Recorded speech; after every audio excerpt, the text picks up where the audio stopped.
17 मार्च को मैं ओरछा गई थी और एक कार्यक्रम में मैंने वक्तव्य दिया।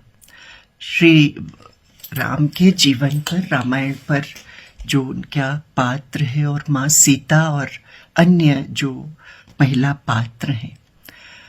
मेरी भावना हृदय से बिल्कुल ही पवित्र थी और मेरा पूरा जीवन ईश्वर के चरणों में ही समर्पित है। आप पता भी कर सकते हैं मेरे बारे में, मेरी लेखनी के बारे में, मेरे जीवन के बारे में। उसको गलत तरीके से पेश किया गया।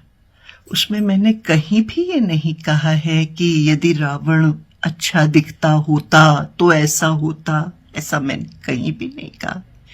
लेकिन कुछ लोग हैं जो तोड़ मरोड़ कर उसको प्रस्तुत कर रहे हैं। वो क्यों तोड़ मरोड़ कर प्रस्तुत कर रहे हैं, ये वही बेहतर जानते हैं। मैं नहीं जानती कौन उनके पीछे है, क्या उनकी मंशा है। मैं बहुत मन से अपना काम करती हूँ। विश्वविद्यालय को अच्छी तरीके से चलाने का मैं पूरा प्रयास कर रही हूँ। मैं ये नहीं कहती कि सारी व्यवस्थाएं 100% पूरी तरह से अच्छी होंगी, लेकिन हम कोशिश लगातार कर रहे हैं। ये विवाद जो है वो मुझे ऐसा लगता है कि जिसे कि बनाया गया है, और मेरी तरफ से हो सकता है कि शब्दों के चयन में, भाषा के अंतर में, चूंकि बीच में अंग्रेजी में भी है वो वक्तव्य, तो कहीं ना कहीं हो सकता है कि मैं अपनी भावना नहीं व्यक्त कर पाई या गलत संदेश आप तक पहुंचा, लोगों तक पहुंचा। सनातन संस्कृति में अहंकार का कोई स्थान नहीं है।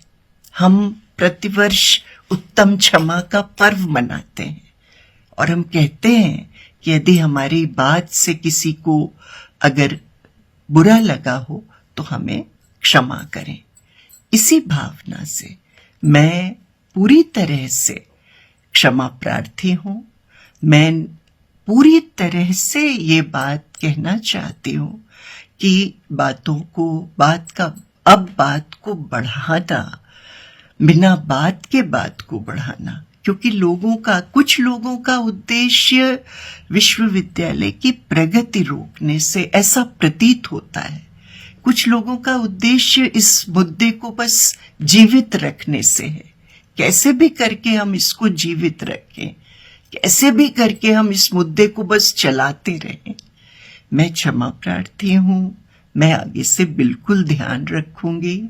श्री राम मेरे आराध्य हैं, माँ सीता मेरी आराध्य हैं, इसमें कहीं कोई दो राय नहीं है। और हम सब, ये छत्रसाल विश्वविद्यालय सामान्य परिवेश के विद्यार्थियों के लिए बना हुआ है। इसको हम बनाएं, अपने क्षेत्र को हम बनाएं, अपनी आने वाली पीढ़ियों को हम बनाएं तो बेहतर होगा। इस बात को यदि हम यहाँ पर विराम दें तो बेहतर होगा। यही मेरी गुजारिश है, यही मेरी प्रार्थना है। टीकमगढ़ शहर में आ गया है पहला सैमसंग शोरूम, जिसमें आपको मिलेंगे सैमसंग के सभी मोबाइल फोन, टैबलेट एवं ओरिजिनल एसेसरीज। साथ ही नए ऑफर के साथ फाइनेंस सुविधा भी उपलब्ध है। तो विजिट करें Samsung exclusive store, Satya enterprises, पता वर्धमान शोरूम के पास, स्टेट बैंक चौराहा, टीकमगढ़। संपर्क करें मोबाइल नंबर 9993457682 पर।